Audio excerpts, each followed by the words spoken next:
Hey everyone, it's Nick O'Malley here with Dillon. Now Kevin Duffy's inside doing his analysis of the Patriots' first pick of day 3 of the NFL draft. That would be Ja'whaun Bentley, linebacker out of Purdue, goes to the Patriots at round 5, pick number 6.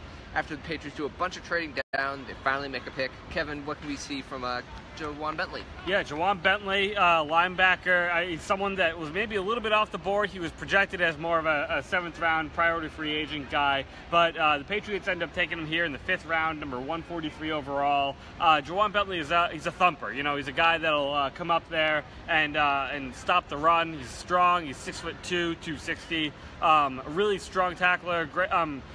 Great at the line of scrimmage, not really a coverage guy. I thought the Patriots would need a coverage linebacker out of this draft. There were a couple of guys early in the draft that I thought maybe would have fit that need better, but really this looks like a guy that could be a competition for Landon Roberts in his role, which is kind of a two-down run-stuffing linebacker. Coming out of college, he had a really high PFF grade, so he wasn't necessarily ranked highly as a prospect, but Pro Football Focus graded him out as a 91.2 last year as a senior with Purdue, which is great. He was the 2nd highest graded linebacker in college football according to PFF. So there are some things to like about him. Doesn't seem like he'll be a 3-down player, but in the 5th round, I mean, this is a guy that could have a role in this team.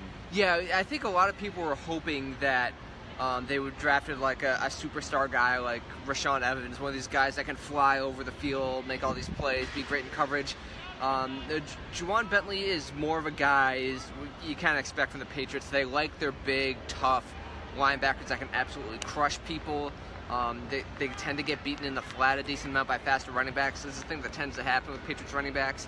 I don't think Landon Roberts is as good a comp for him because Landon Roberts had an issue with like playing correct assignments and stuff. I think he's a little bit more athletic. I think he's close to someone like Brandon Spikes. He's not as tall as Spikes was, but I think that, as you said, he graded really well at Purdue, and also he's a 3-time captain, so the Patriots really like those sort of leadership skills.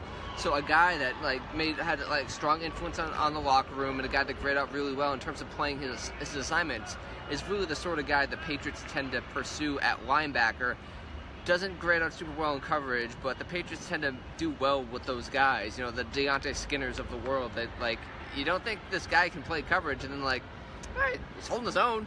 Yeah, exactly. So, I mean, in a world where the Patriots a lot of times will be playing 2 linebackers anyway, I mean, he could just kind of be a guy that'll step up against the run, maybe have a little bit of special teams value. So Ja'whaun Bentley is the pick in the 5th round. It is interesting that the Patriots went linebacker there instead of in the early 4th round when they had a pick. They traded back once, traded back again. They picked up another 6th-round pick. They picked up a 3rd-round pick next year. So they're moving all around the board. It's clear that really this quarterback class is not doing it for the Patriots because they passed on Kyle Lauletta twice, and then he ended up going to the New York Giants. I mean, I thought Lauletta was a guy that would really fit as a quarterback of the future for the Patriots, and they passed on him. Luke Falk's still available. Patriots do have 3 picks in the 6th round, but we'll see where he ends up landing. I think that's maybe him and Chad Kanoff are maybe the last 2 guys I could see them drafting. So yeah, I think this pick is as much of a. It's important to look at who it is as it is to look at who it wasn't. It wasn't a quarterback. They had every chance to draft Kyle Lauletta, who's a guy that a lot of people thought the Patriots were going to pursue. They apparently did not want him. He fell right into their laps of what was perceived to be a great value, and they said, "No, we're good. We don't want a quarterback here." And they traded down. They had to pick at the top of the 4th round, traded down, and they just traded that pick entirely for a future 3rd-round pick, which I think is pretty good value in terms of 4th or future 3rd. That's just moving up out of nowhere. But we were looking for kind of a splashy pick for a quarterback, for a big athletic linebacker, for a cool pass rusher.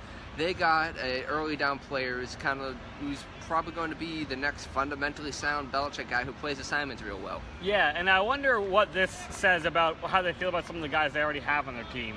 Derek Rivers is a guy that didn't play at all last year, and then he has a chance to play next year. Maybe they're confident in him as an edge rusher, and I mean, they've got some linebackers. Marquise Flowers is coming back. Maybe they're really confident in what he was able to do in his role. Kyle Van Noy, Dante Hightower at linebacker. So, and maybe even Harvey Lange to an extent. So the Patriots, maybe they like their linebackers in terms of what they can do coverage-wise. I think at this point they're just stockpiling for next year, which it is interesting because maybe they didn't like the quarterbacks in this year's class, but they'll be in good position to they'll be really flexible next year. Yeah. So Belichick, classic Belichick, trading out, picking up assets, and we'll see what he does with them.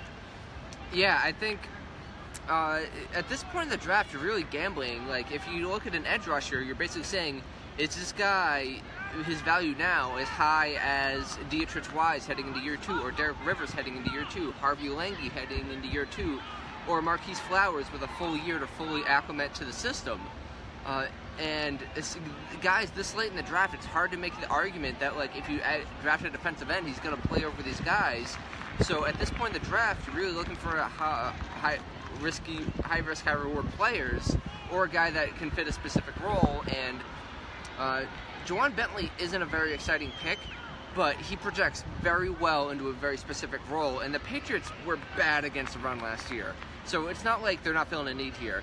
They get, if Ja'whaun Bentley fulfills potential as a guy that can stuff the run, they get great value here, I think. Right, yeah, and I mean, in the 5th, 6th, and 7th rounds, you're really just trying to get guys that'll fill specific roles. That's why you see the Patriots drafting Joe Cardona in the 6th round, or Nate Ebner in the 6th or 7th round. So, yeah, I mean, the Patriots are just trying to fill roles here. They've got 3 more 6th-round picks and another 7th-round pick.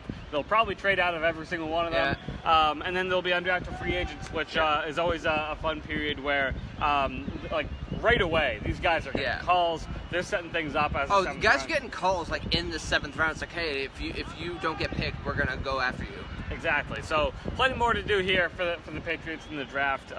We're just kind of brushing you up here before the Bruins play at 3, the Celtics play at 7, but really there's nothing more interesting than the 6th and 7th round of the NFL draft. So yep. And at this point, it's easy to say, like, oh, the Patriots took like a guy that people thought was a free agent. It's the 5th round. Anyone's available. Just grab a guy that you think can contribute. And I think, yeah, look at this.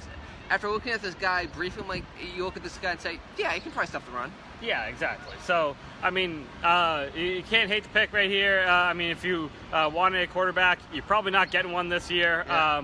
You just have to wait till next year. Brian Hoyer's job is safe as the backup, and Tom Brady will very likely be the starting quarterback for the New England Patriots throughout the 2018 season.